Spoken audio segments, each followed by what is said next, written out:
غلام محمد علی مرحوم اور سائیں سلیم اختر کے بھائی راجہ وقاص پکھڑال اور کاشی پکھڑال کے والد محترم حاجی محمد منیر چٹھا، سائیں صدیق چٹھا کے ماموں چودھری منصور پکھڑال، حاجی ضمیر اور حافظ گلفراز کے چچا راجہ غلام عباس کی نماز جنازہ ادا کر دی گئی۔ نماز جنازہ میں سیاسی، سماجی، کاروباری شخصیات، علماء اکرام، عزیز و اقارب، علاقہ عمائدین، معززین اور دوست احباب نے بڑی تعداد میں شرکت کی۔ نماز جنازہ کے بعد مرحوم کے لیے دعائے مغفرت کی گئی۔ کاسی راجہ ساجد ہمارے یوٹیوب چینل خبرنامہ ٹی وی کو سبسکرائب، فیس بک پیج کو فالو اور لائک کیجیے تاکہ مزید آنے والی ویڈیوز آپ تک فوری پہنچ سکیں۔ شکریہ۔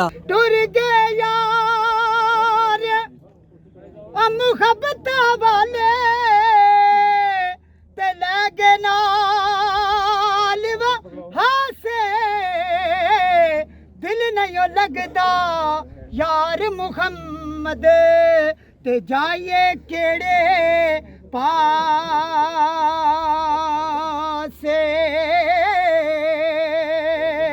تے دنیا ڈاڈی آسیا مارے تے ڈر دے اوفے